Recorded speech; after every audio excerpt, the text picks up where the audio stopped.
Hey, Sox fans, welcome back to Good Guys Talk Back.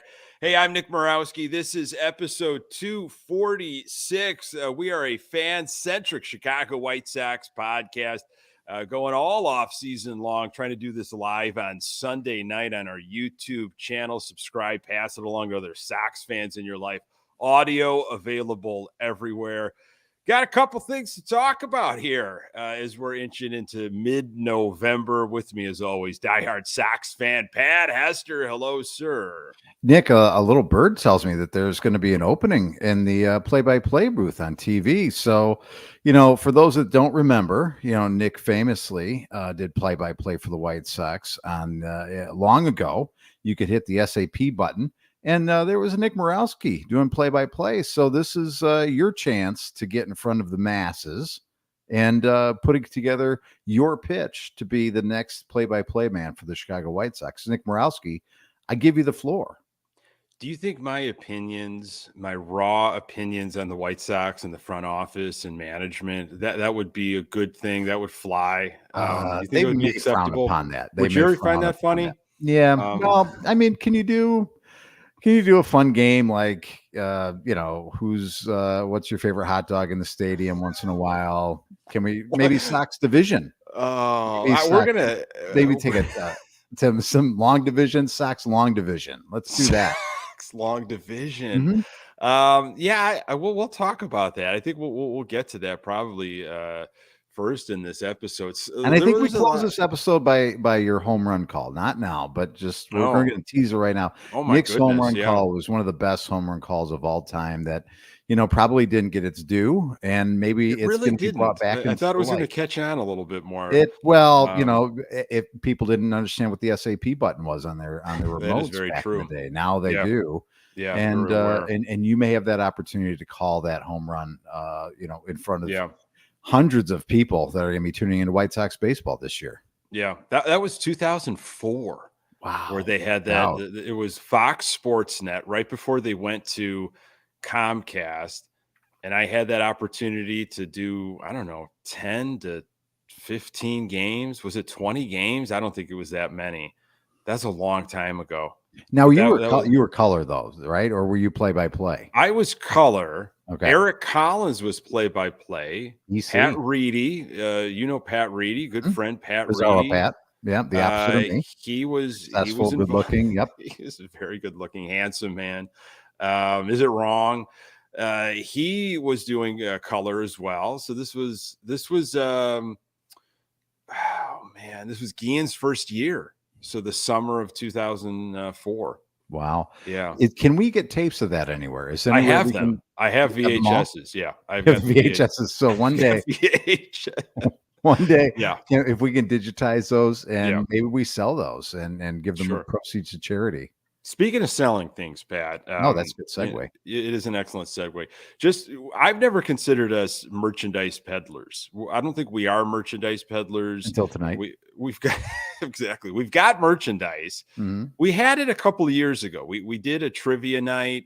A lot of fun. I'd love to do that again. We got into a bar in Blue Island, did some trivia a couple weeks, live trivia. We hosted it. We had a pretty new logo. Got some t-shirts made. We're giving them out with some stickers and some koozies. I found a bin of some t-shirts that we still have, varying amounts of sizes from small to XL, $25 door to door. Send me a message. I'll get them shipped out to you. Very comfortable. I'm wearing one. This is what it looks like. Beautiful. It's got our logo. They're very cozy, comfortable. I'll throw in a couple stickers as well. Don't want to take too much time of this episode, but if you're interested in a t-shirt, a Good Guys Talk Back, let me know. Send me a message or Pat a message, and we'll ship it out to you. 25 doll hairs to your door, and throw in. I think I might have some koozies left, but definitely some stickers. Wow! And act now, and you get a juicer just in time for the holidays. So this is the holiday shopping season. It's the holiday shopping season, whether you like it or not. You and I are both big Thanksgiving guys, no pun intended. On that, we enjoy a good meal. We enjoy leftovers. We love the whole weekend of feeding. So I'm still just feeding. feeding. Yeah. Feeding. I'm on planes, trains, and automobiles right now, Pat. I'm not Oh yeah. dipping in any Christmas movies just yet. That's good. And Black Friday's coming up. Yeah. And for who needs what better to go with Black Friday than another black T-shirt? So And it's comfortable. Hit So, Nick or I up. We'd love to get you suited up. Yeah. And if you have any questions about flame retardant material, that's all Nick's department. He Sure. Yeah, I can let you know what it's all in the fine print on the back of the shirt collar. So we're all good there. Luis Robert Jr. Won a Silver Slugger. The coaching staff has been fleshed out here. A lot of different names. Craig Counsell could have been available. He's now with the Northsiders.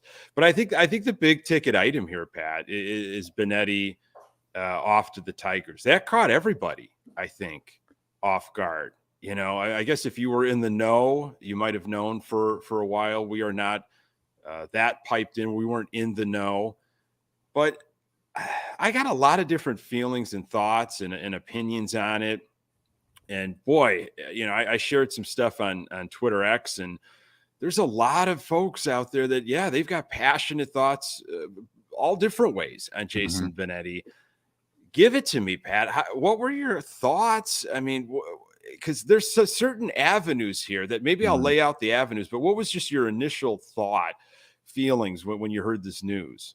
Initially, I was very surprised by it. I had no idea that this could have been a situation. I know that last year they came down to, I think, the 11th hour with negotiating and finally both him and Stoney coming back. I guess I didn't realize it was on a 1-year deal or how the deal was laid out or even what the parameters were, or if I don't even know if this year was like he had an opportunity to walk or pursue other things. So I was unaware that the contract maybe was structured in a way that it was. And to this moment, I still don't know. So I was surprised to see him go, and then to see him go to the Tigers. I mean, really just, you'd think, okay, if he took a step up and he's going to take the Dodgers job or take the Yankees job or something like that, if that was available, you go, okay, I can see that you're stepping up in class, but you're going to Detroit, man. I mean, that's a little bit shocking. And I know there's a lot of people that have a variety of opinions on Benetti, and I get why, right? There was a lot of maybe too much of the chuckle hut happening on a night in, night out basis with Benetti and Stoney. And it wasn't for everybody. And I understand that, but I do think, I do honestly think it was a lot because he was replacing a legend. He was replacing to the guy that I grew up watching baseball. I listened to Ken the Hawk Harrelson.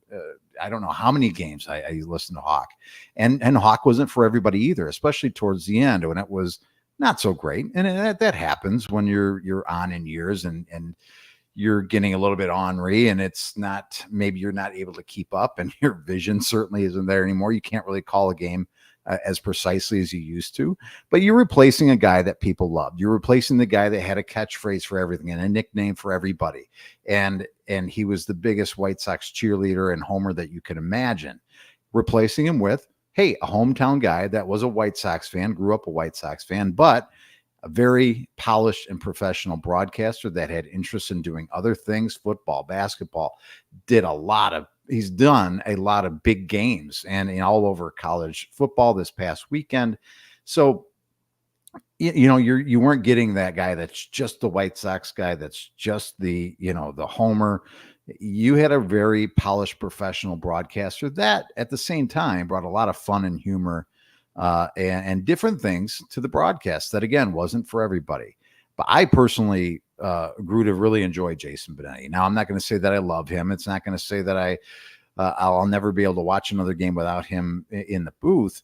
But I really enjoyed what Benetti did in terms of just the professionalism, the way he's able to do it, and the way he's able to do other things. Maybe I have a big appreciation for the fact that he's able to go into a lot of different things. And he did, the Saturday game of the week for baseball as well, I believe, or the Sunday game, I can't remember what it was now. It was Sunday, I believe, the on Sunday, Peacock, Sunday morning. The Sunday morning game.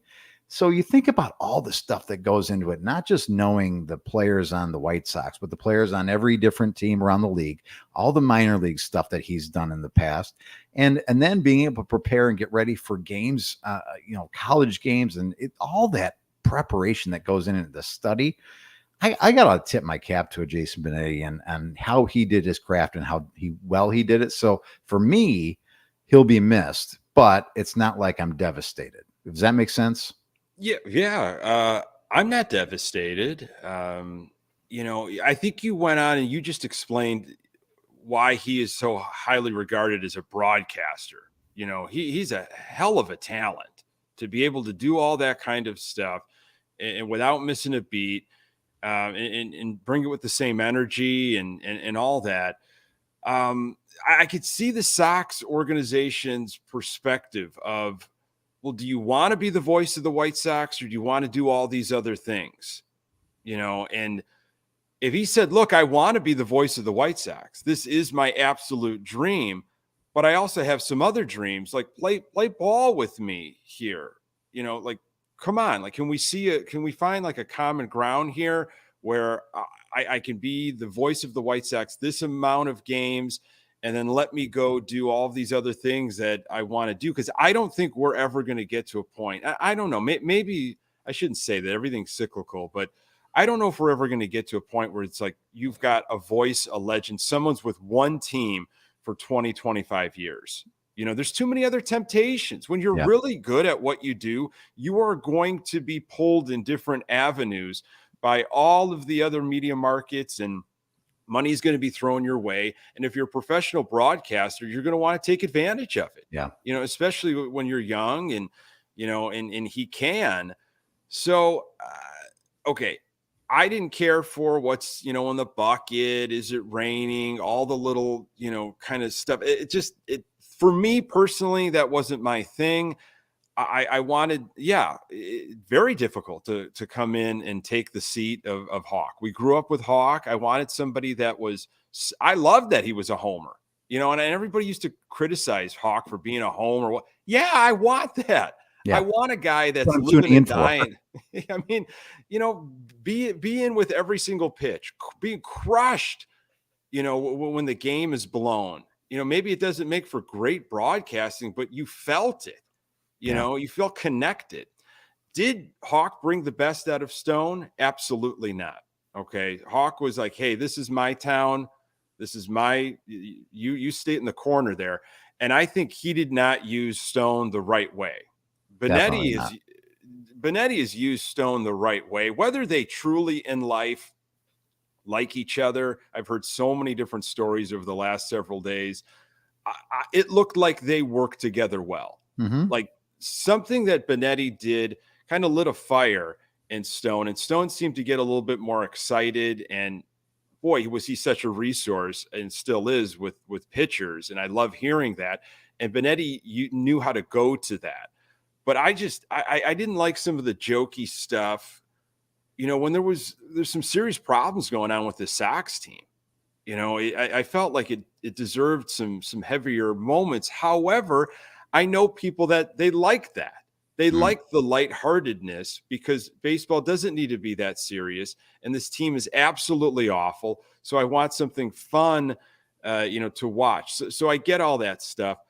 I think how the Sox screwed this up, though, is really that's the thing that they can't get out of their own way.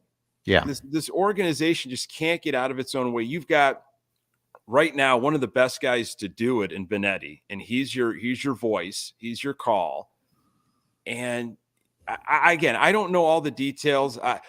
Benetti wasn't very happy last offseason. He really went into the media. I think there was a Sun-Times article where he talked all about the problems with the negotiations. I mean, you don't do that. Okay. You don't air your grievances, especially in Jerry's kingdom. Okay. That's not going to fly.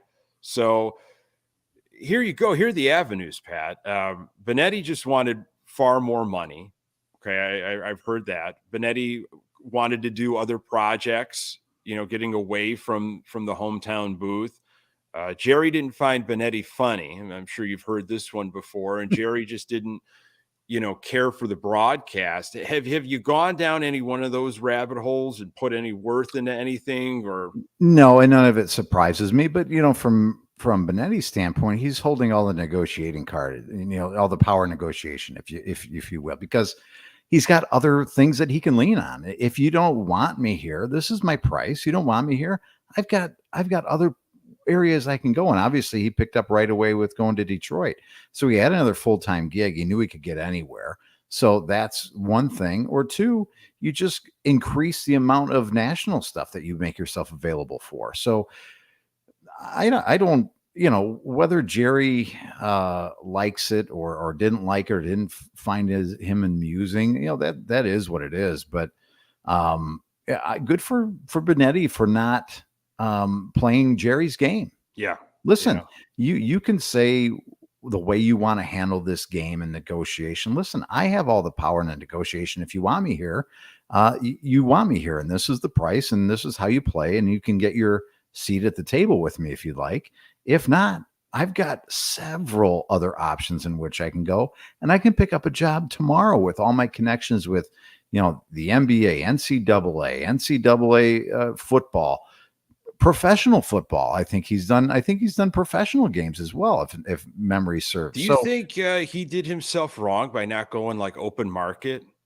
Because this was a backdoor deal. You got to feel like Detroit said something to his agent, like, if Benetti's unhappy, we would absolutely agree to his terms. If Benetti just became a free agent, I think he would command a king's ransom from some teams. I would think so too, Nick. And I would think that, I don't know what the terms of his current deal is with Detroit. But I'd have to think that he's probably set himself up to do something similar in the next couple of years, similar to what current athletes are doing. It's like you don't sign long-term deals. You sign yourself nice, strategic deals to get that next free agent opportunity, because the dollars will only increase in professional sports as the years go by. And you don't want to miss that next window of free agency, because honestly, where's all the money at in broadcasting? Probably in football. He's a hell of a good football broadcaster, Nick. He can go to college football, which is growing and growing year after year, and cut his teeth there. And then maybe he goes into the NFL eventually. And you've seen and heard a lot of terrible NFL broadcasters. And in my opinion, he could probably be the second or maybe third crew for CBS or Fox right now if he wanted to be, but he just doesn't have the name yet in the football world. So to me, it's like I can take this as a little stopgap, over the next couple of years. And if I want to stay in baseball, I stay in baseball. And if I don't, I've got, bigger fish to fry. And good for him.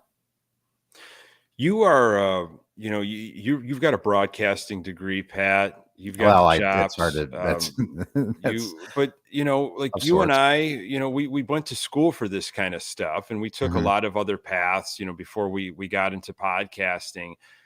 And I think about Benetti being a homegrown, local boy, diehard Sox fan growing up. He shared those stories. I don't know how in the world I'd be able to call another team.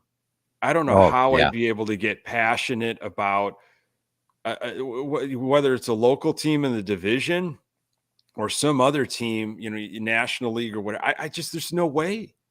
I mean, it would come off as so. I would not be able to. Yeah. It's a great way of saying it. So that's the other thing is I would assume Detroit, but that's kind of how it is, right? It's rare where you got this local product or somebody that's been with the organization forever, that they've just, like Hawk obviously didn't grow up in Chicago, but is with the organization for so long where you just felt like he was that he grew up a Sox fan, which he absolutely did not. It's rare, which is the other sad thing is this. I don't know how many times you're going to get this opportunity, to have somebody that grew up a fan of your team and was genuinely excited. Although I will say I would like to have heard a little bit more just unprofessionalism, if that makes sense. Just be a fan, Benetti. Just like kind of take off the A side stuff, show your B side, like I know you're still trying to do it for the professional, all the other gigs, but like, just, be a Sox fan a little bit more. I wanted it a little bit more, if that made sense. I could see that.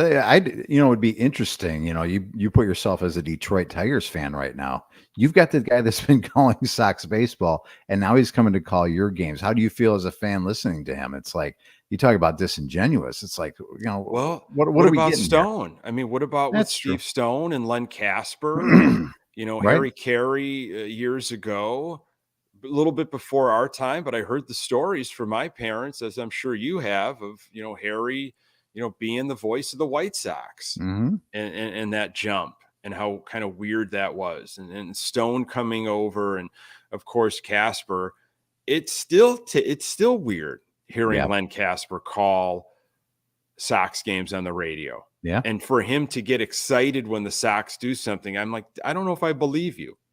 Well, the good That's thing a is that different. he hasn't had much to get excited about over the last couple of years. We haven't heard it that much. It's hard to Yeah, and actually I understand what think it he is. thought he was going to have a lot of things to talk about. I thought Well, he was going to have that opportunity.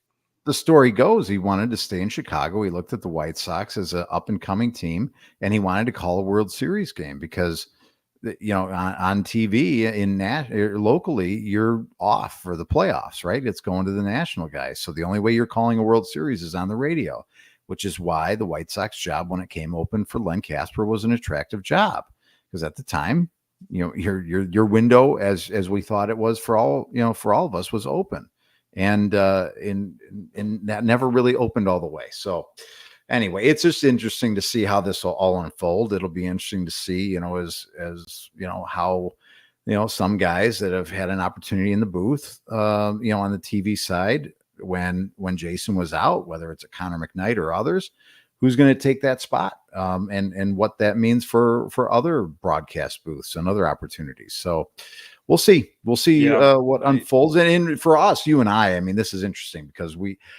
I appreciate the craft and the specialty that it is to call a game, because I have tried to call play-by-play. If you remember those couple games we did back in college, Nick, and I tried to call play-by-play for the University of St. Francis, and it was terrible. And I couldn't do it, probably because I was ill-prepared and hungover. But other than that, I thought it would be pretty easy. Just wasn't for those two elements. Boy, I would have really been able to. I would have been good. Good thing it was just you and I listening to ourselves do the broadcast and nobody else. I'm reminded of the scene in Seinfeld where Costanza's trying to figure out what he's going to do next with his life, and he talks about being doing play-by-play for. I always make interesting comments during the game. I make interesting comments. You do. They usually give those to people, in broadcasting. Well, that's just not fair. So yeah, I mean, Mike Monaco, I think I'm saying that last name correct. I've heard that name kicked around. He's done a couple White Sox games. I feel like you're going to run into the same situation of he's going to want to be doing other projects. A Boston guy, I think he does a lot already. So you might have sure, we've got this professional broadcaster once again. He's got interest and he's being coveted by all these other different sports. Connor McKnight, I like. Mm-hmm. I like it because he knows the system. He's been in there. He knows this team. He's been around as a voice for the Sox for a while now. And I like to see when there's promotion from within. Mm-hmm. You're part of this. And, we want to continue having you in the family, but, in a bigger role. That's just my take on that. Well, obviously I have a soft spot for Connor, a teammate of mine. So I'm hoping the best for him, but he is fantastic. Talk about a guy that's smart as a whip, knows everything about everything. And you've had him on, you've interviewed him on when you were doing Locked On. So such a nice guy. Big fan of Connor McKnight. So, if that's the path it goes, that would be fantastic. And again, if Jerry truly didn't like the broadcast, he didn't like he was hearing, but you keep Pedro Grifol around, I would say, worry about what you're seeing rather than what you're hearing, Jerry. Yeah. Think about what you're actually seeing on the field and less about what you're hearing over the broadcast. Worry about that part of it. You could have a couple chimps calling the game and it wouldn't make a difference. put a quality team on the field and Honestly, invest in what you have going on, and worry about who's in your dugout and who's oh, generally managing your ball club and who is overseeing your farm system, and maybe do some due diligence there, and think less about, the hot dogs that you're going to sell and the tickets you're going to sell and the gross amount of people that are selling tickets to your game versus the amount of people that are actually in analytics and scouting for your team. Those are the things that I would worry about. And I digress. Sorry, I didn't mean to get off on a tangent. that's quite all right. I just found that to be humorous, and I've heard so many different angles and so many different stories and rumors and this thread, and it's juicy stuff, shocking, but honestly, for me, life goes on. Not terribly heartbreaking, but the way it happened, how the Sox completely missed this. If Benetti still wanted to be with the White Sox, it's just a long line of mishaps by this organization that, again, just seems like they can't get out of their way after a 101 loss season. We mentioned manager, and unfortunately, Pedro Grifol is still the manager of the White Sox. I can be so naive sometimes, even though I try not to be naive. There was a blast, I think it was from Ken Rosenthal, that Craig Counsell making his final decisions on the managerial spot. And the dark horse here could be a team that already has a manager. Mm-hmm. And I just, the hope, it's the hope. And I just had this like flutter of, oh, wow, please let this happen. Like, this would be a great way to kick off the off season, to get rid of Grifol and bring in, Counsell. And not only do the Sox not do that, but Counsell goes to the Cubs. And another shocking twist there. Yeah. Well, not the second time in the last 10 years that the Cubs have looked at their situation and said, we're in a position now to move our team from this point to the next point, take an actual step. And the person that we have currently managing our team is not the person that get us to that next step. And whether or not we still have them under contract, we have the opportunity rather to go get somebody that is better, that's on the market, because it's not every day that really good managers are on the market and available to you that you can actually go out and get. And the Cubs have gone that road again, and good for them. And you know what? I'm only saying this because not because I care whether they do well or not. I really hope the Cubs do well this year, and just in terms of to stick it to Jerry and say, look, this is the way that you should do things. Again, we've talked about this before. There was an opportunity for this ball club 2 years ago to really take this city and this area and make it their own. There were people frothing at the mouth about the Chicago White Sox, this young up and coming team, and it was exciting and all this other crap. And you've let that slip through your fingers while the Cubs were down. And again, I'm too old now. I'm 42 years old. I really could care less about the, hating on the Cubs. I'll do it. But you had an opportunity for it to be, this was your town for a little bit, for the first time in our lifetime, really. And you really whizzed down your pants. And now look at the Cubs coming back again, doing things seemingly the right way, with seemingly some good baseball people in charge, and making good decisions and having money to spend.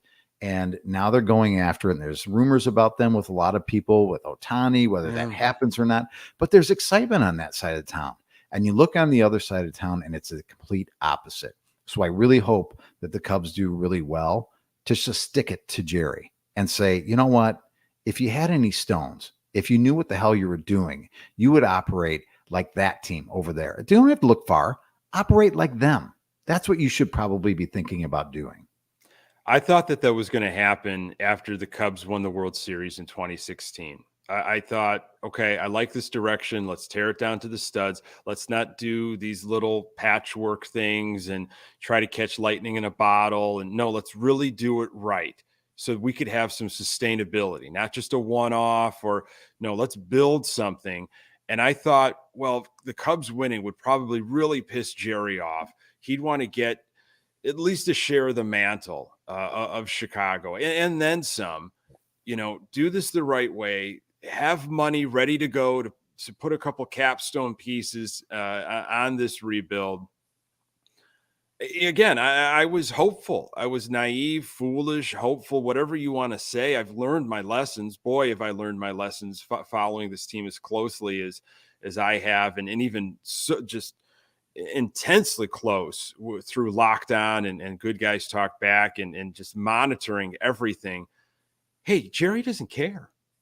Jerry does not care about you, me, us, our feelings. Anybody that's going to tell you that he wants to win more than anything, show me. Where is that? Yeah. On his terms, in his eyes, he could probably look in the mirror and warp himself and say, I did everything I possibly could on your terms. Okay. But that's playing a different game. You're playing the Jerry game. So he doesn't care. That's my thing, Pat. If Cubs get Ohtani and they just are a powerhouse for the next several years, I used to think that would really bother Jerry, and the White Sox front office would say all these things, and this is ridiculous, and we're all going to pretend to be angry. Jerry doesn't care. How is that going to motivate him? He doesn't operate like a fan. He does not care about you and I. Things would be so much different, and you could tell it as a Sox fan if he actually operated that way, in my opinion. Yeah, you're absolutely right, because you'd probably hear from him more than once in a blue moon, and to talk about his thoughts and maybe how disappointed he is. He only speaks when he has to speak, and probably good for you and I, because I think we'd be probably more in a fits of rage than we normally are about this team if we did hear him more than we do. But his silence is sometimes deafening, and I guess the part that bothers me the most about him is when you do hear the former players or people that know Jerry talk about his loyalty and how much he cares, and he doesn't sleep well when the team doesn't do well and all that other stuff. Yeah. I just don't, I don't see it. These people know him better, obviously, than I ever will or want to know him. So I guess I can take them at their word, but Pat, listen to me. Like, if he really was having problems sleeping, because then wouldn't you do something about it? He's the one that can change that. Now, is he just, agitated because in the constraints that he has provided, in the world and kingdom that he's built, he's so upset that it's not going, under the roof I built, it should be going so much better. Well, you need to expand the house. You need to change the parameters. If you're unhappy in that little world you built, then you can build a different world. Yeah. That's where I call BS on all that stuff. And again, the parallels and the similarities between the two teams that he owns are just it's almost hilarious how exactly alike they are, right? So you can't even say it's just proof in the pudding that the one thing proves the other. It's like, that the guy doesn't really care, because he allows his basketball team to be mediocre as well. And it's just fine. That's just fine. Just be average. Don't worry about being better. Don't worry about going after and going and getting things. Don't be like, the Milwaukee Bucks or the Boston Celtics of the world that go, boy, we make the playoffs all the time, but it wasn't good enough. Let's be bold in what we're going to do and try and get better, because we didn't win it and that wasn't good enough. Jerry's like, well, we were, 2 games under 500. We made it into the playoffs. We were bounced after one victory. That was good enough. Hey, we made it to the playoffs a couple years in a row, one being a COVID year, and won 93 games, then went 500. And then, we didn't sniff the playoffs this year, but that was okay, because we've made it a couple times, and maybe we'll make it again a couple times in about 10 years. And that's okay. Just being okay is okay with him. Mm-hmm. It makes me sick. And we've got some new folks that are going to be trying to make this 2024 team okay. There were some baseball meetings this past week that had to end. They had to end quickly because of some sort of stomach virus or something was going on. So those meetings were finished. I guess the winter meetings will be the first week of December. So you kind of lay some groundwork maybe of different, potential deals that could come about. And then in early December, we see some of those moves materialize. It looks like the coaching staff has been all fleshed out here. A lot of names, and there's one in particular, the hitting coach Marcus Timms. I would like to talk about him. Got some intel on him from a friend from the Locked On Angels. Really, what was going on in the Angels world with this guy at the helm, but. What do we got here? We've got former All-Star Grady Sizemore will be part of the White Sox. He will coach outfielders and base running. That was Daryl Boston's old gig. Well, so then we're already going to be better. I mean, if we were probably dead last in both of those categories, so if we can finish in the lower third and just not last, it's a market improvement. Yeah. So he's on board, and his job title is absolutely hilarious when I go through just everybody here. So Marcus Timms, your hitting coach, I'll get to a quote from him and then some info from Locked On Angels. But here's your staff. Bench coach Charlie Montoya, no change there. Pitching coach Ethan Katz in the laboratory, and boy, he's going to have some work on his hands this offseason and at Camelback Ranch in the season. His assistant pitching coach, Matt Wise, we talked about him in a previous episode. Hitting coach, Marcus Timms. Assistant hitting coach, Mike Tosar. Tosar's still around. First base coach, outfield coach, Jason Bourgeois. That's a new name. Third base infield coach, Eddie Rodriguez, no change there. Catching coach, Drew Butera, he's new. And this was the job title for Grady Sizemore here on the list. Major League Coach, Grady Sizemore. So everybody's got a specific handle here and what you're going to be doing, having a little bit of an insight. Oh, okay, that's what you're going to be in charge of. And then you scroll down to Grady Sizemore's name, and it says Major League Coach. So okay. So does that mean he's just in charge of making sure that they comport themselves like major leaguers? Snacks. I'm making sure that snacks are yes. You do have to have snacks after each game. Yes. Yeah. Juice boxes are really good. Goldfish work really well. If you get them, if you can find them, there's some great, they're Scooby snacks, but they're in the shape of dog bones, and they're kind of like cinnamony type of crackers. Those are really good for snacks. I'll send a note to Grady. He just might actually ask for that. Does anybody have any good ideas as a major league coach? What kind of things I could be providing? What I would do just to keep things light. Yeah. What I would do is I would send out to all the parents, please fill in when you'd like to bring snacks when your day for snack. Just to get some organization. Yeah. So he's probably in charge of that list. He'll send it out to all the parents of the players. And then those parents will bring the snacks at the. And on his shirt, it'll just be, iron letters coach on the back. So they have like a whistle and like a clipboard. I really hope so. Just so we know what you're doing and what you're supposed to be doing. Major League Coach look busy. Always look busy. This was Marcus Timms and what he had to say about everything going on with this White Sox team of ours. The vision that Chris and Josh and Pedro, what they're trying to do moving forward. I love the vision that they're trying to do. They're trying to reshape the team. I heard Getsy interview, and he's trying to make some moves to make the team a little bit more athletic and get some guys to put the ball in play a little bit more. And I like that vision.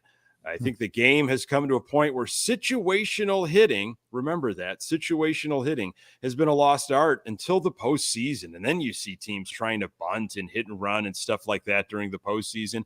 We're going to start hitting that in spring training, and we're going to change our identity a little bit. I like that vision of what they're trying to get done. A lot of vision talk, very interested in the vision. When someone says they're trying to reshape the team, boy, that sure sounds like a rebuild, but I know that term is not being used right now. I love that he's already got a nickname. Getsy's already got a nickname. They're on that type of relationship already, Timms and Getz. And situational hitting. So, I know a lot of light bulbs and alarms went off a lot of people when they saw that. As social media was all over it. Oh my, here we go. How are we supposed to win with bunting and sacrificing? And, we covered it. It's no mystery. The Sox don't walk. They don't get on base. They don't score runs. How awful are they, with bases loaded, nobody out, or runners, in scoring position, less than 2 outs. It's just missed opportunity after missed opportunity. Everybody loves the home run. I love the home run. I wish it would have happened more for this White Sox team. Ball go far, team go far, lovely concept. I feel like they've tried it. I really do. I feel like they gave it a go. I would have expected much more from some of the power hitters that we've had on this team. Why it hasn't happened, especially at 35th and Shields, I have no idea. And I am truly at a point of whatever you were trying to do, that wasn't working in 2022 and 2023.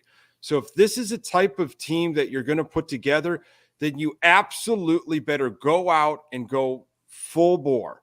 Mm-hmm. Don't just kind of dip your toe into this is the style of baseball we want to play. Go absolutely all and get all the guys you possibly can that fit this model to play this brand of baseball. And to me, Nick, for the whole situational hitting and all that stuff is fine, but I'm more concerned about the way he's going to get this team to be a little bit more disciplined at the plate. For somehow you've got to get more runners on base. Somehow you've got to learn to take more walks. And I honestly believe, and I could be wrong again, I'm a few credits short of my being a hitter's coach myself, but I would have to imagine that if you were a little bit more disciplined at the plate, waiting for pitches that you could drive rather than swinging at everything out of the zone, you would probably hit more home runs. Does that seem logical that if you were setting up the pitcher for maybe getting in situations where you were swinging at fastballs that are you might want to check your credits, man. You might have the credits. You just didn't think you had the credits. That sounds like sound logic to me. It to me, it's like working counts, getting in a hitter's count where you can actually drive the ball. So to me, again, I would love to have the team be able to get sacrifice flies and manufacture runs. We talked about it a couple of weeks ago when we were talking about our scariest stats.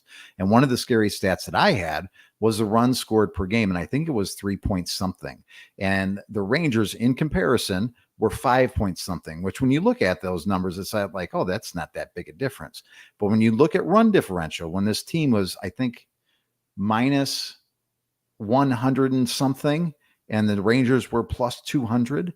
I mean, you've got to be able to score more than 4.5 runs a game, which I know it's a half run. You can't really do that, but I'm just talking on averages. Yeah, sure. You have to score at least 4.5 runs a game to win enough games to qualify for the playoffs. That's just, that's that easy. If that means being more disciplined, getting guys on base more often, and when they are on base, finding a way to drive them in, I don't really care how you're doing it, whether it is via the home run or hitting, more singles to drive in a run or sacrifice flies or sacrifice bunts or suicide squeezes. I don't care. You have to be able to score more runs. So if Timms comes in and is able to do anything more than just at least get him to put themselves in good situational at bats and hitting, then it's a win. Then I'm fine. I'm fine with the vision that you have. A lot of but visions. We can't continue to go down the path of swinging at everything, striking out way too much, not putting the ball in play, and not giving ourselves the opportunity to score more runs. So that's all I'll say about that. Yeah. I checked in with John Frisch, who does an excellent job with his brother for Locked On Angels. And again, I'm no longer with the Locked On Network, but look, if you're trying to get a handle on any team that, anybody in baseball, often it's good to just listen maybe, before a series. Hey, what's going on with the Twins, or what's going on with the Rockies or the Yankees or the, whatever. Again, I'm not affiliated with Locked On Network anymore, but check out some of those Locked On podcasts, and Locked On Angels is a good one. John Frisch, I was communicating with him. Marcus Timms comes from the Angels. I wanted to get a sense of what were they experiencing in LA, and it can be a little skewed because you have Trout and Ohtani, and Yep. when you have those two juggernauts, some of the numbers, but what feel did you get from Marcus Thames? And this is what Frisch told me. Marcus Thames really emphasized an attack early in the count, and attack the zone approach, also emphasized power. So the attack early approach did work for the Angels in his mind, but here's where it kind of bit them, he said. The Angels really didn't adjust their game plan when it came to runners in scoring position. Oh, Lord in heaven, help us all. They kept that same attack early approach rather than working counts, getting the base hit, or taking the walk. That one sent, alarm bells going off after I had read, what Tim's is saying in regards to situational hitting. So maybe he's seen the errors of his ways in LA, and now it's, you know what? I got another chance to do this. This is what they want to do. So I'm really going to try now this offseason and in Arizona to get us on the right. Well, he wasn't paired up with Pedro Grifol before. So that old matchup. Mm-hmm. Could that be the magic? That could be. You put those two in the laboratory together, over like a witch's cauldron, cooking up some great visions. He used the word vision 4 or 5 times in the statement. He's really likes the vision. He's doing shrooms or something and seeing things that weren't really there. I'm all for seeing vision. I'm all for, just exploratory dreams and being creative. Really? You're pro exploratory dreams. I'm pro on that. I didn't know that. Nick. I am pro on that, but okay. So, hey, everybody's got the vision. We all love each other's vision. It's really absolutely time to put it in play. Mm-hmm. Along with this whole coaching staff, I don't know if you saw this one.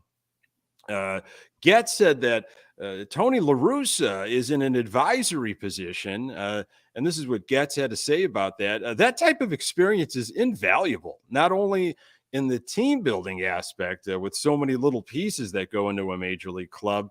It's mentoring minor league coaches and players. He's an asset. So when will it end? When? Freaking end. When? It's never end because Jerry doesn't care. Jerry doesn't care. I let Tony La Russa, I brought life into this guy once again. And he's got a nice, cushy place with us forever. But he's not employed by the team. It's an advisory position. But it's not a position if you're not employed by the team. All I know is they probably share the same vision. There's some sort of vision that they're all on the same wavelength with. You and I and Tony La Russa get paid the same amount from the Chicago White Sox. Did you know that? I get it. Whatever he's doing, is Getz contractually obligated to say that, you think? Like, okay, this is the time of the interview where you make sure that you bring up Tony for whatever reason and make sure that everybody knows that he's an advisor. So how Daryl Boston had to stay on the roster, I think, because of Kenny Williams. There was a connection there, and I think Jerry made it known to Grifol, like, you could change anything you want, but Daryl Boston has to be there at first base. I guess that's how now Tony La Russa is. So whatever happens, whether it's Pedro Grifol or now Getz, Jerry's like, make changes, but hey, Tony La Russa stays. Be creative, figure something out, give him some project. He's gotta be around, Wow. Put him at first. Wouldn't that be fun? Put Tony at first. And outfield coach. I'd rather just have him be major league coach. Just just major league coach. Snacks, other things. Oh gosh. Nap times, things like that. Making sure everybody's well rested. It'll never end. It will never ever end.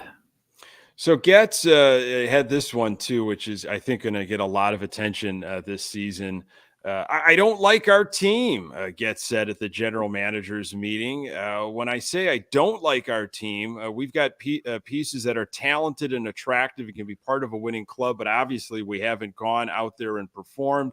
It's not a well-rounded club right now. We have to find players to come in here and help us get in the right direction. So help wanted. Somebody find, like, we have visions, but we need visions from others. So Getz said many White Sox players working diligently. Have you heard this one before? Diligently this offseason to get stronger, more athletic, more powerful. Check that. Yep. Got it. Because the last couple of years, we were just sitting around eating Lay's potato chips. Remember those Romy Gonzalez hype videos of him like working out, and it was like some sort of what was the Rocky movie where he was training out in the wilderness, just lifting logs and climbing ropes and chopping down trees? And that was when he fought Drago in Russia. Okay, and yeah, there we go. Change, I can change. We all can change. Remember that? That should be the slogan. That should be the 2024 not change the game. White Sox. You can change. I can change. We all can change. That should be the slogan for this White Sox team. That's a lot to put on a t-shirt. It is, but I'm sure they'll figure it out. They get everything right. Everything in the front office. The White Sox don't miss a beat, so I'm sure they can figure that one out too. Well, if you did put that on a t-shirt, it would probably cost more than our Good Guys Talk Back t-shirts that are on sale right now for $25. Just hit Nick Rye up in a DM or something. Send us a Perrier pigeon note of some sort, and get yourself a White Sox Good Guys Talk Back t-shirt now. Well, extremely comfortable. Extremely comfortable.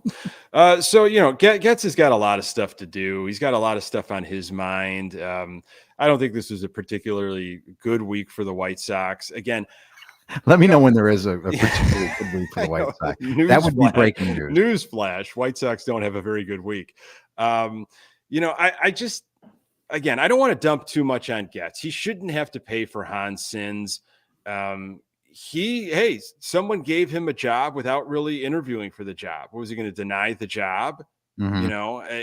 So it's just, I don't like him, but that doesn't mean he can't do some things right, in the collection of people that he's put around him.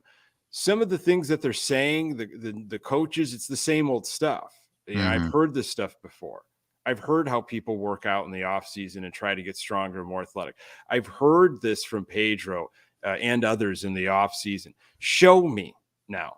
I'm tired of all the talk and all the conversation, of course. Looking forward to you showing me. Prove it.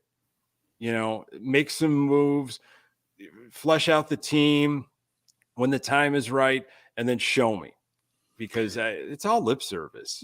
I agree, but I will say, I did enjoy what Chris Getz had to say. That kind of took me by surprise. We talked earlier on about how surprised I was that Benetti isn't coming back as the announcer. I think this comment by Chris Getz was a little bit more surprising, that he was as honest about players on the current roster as he was, that he doesn't like the team, and no kidding, nobody else in Chicago likes this team either.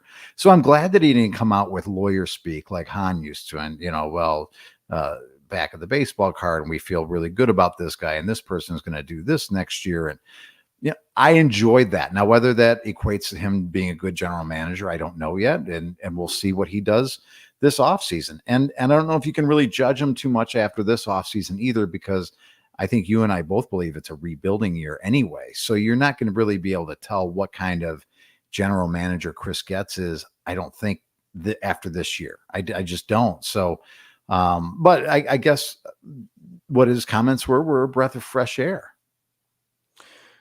I think he's getting people on his side.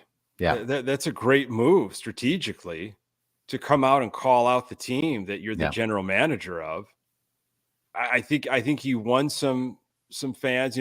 That'll be a meme, and it'll be used quite a bit this season when the Sox underperform. I don't like this team. Well, neither do we. But yeah, I see where you're coming from with that. And I think it was pretty much like, hey, I don't know what's going to happen here, but I might as well just come out and say this, and maybe I can get some folks to kind of buy in a little bit. So, well, and maybe motivate some people. There's a lot still to happen in this offseason. You've got non-tender deadline that's coming up this week. You got the Rule 5 draft.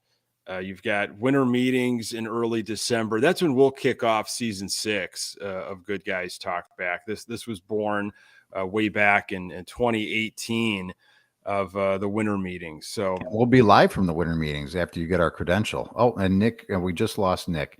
He has gone dark, and who knows where Nick is. But winter meetings coming up. It'll be an interesting time for us to kind of break it down. As Nick mentioned, we'll be celebrating our anniversary of this podcast. And, it's I'm the only one here now. Nick is gone, and you just have me now, everybody. So we're going to wrap it up. I hope you guys enjoyed episode 246 of Good Guys Talk Back. For Nick Murawski, I am Pat Hester. Until next time, go Sox.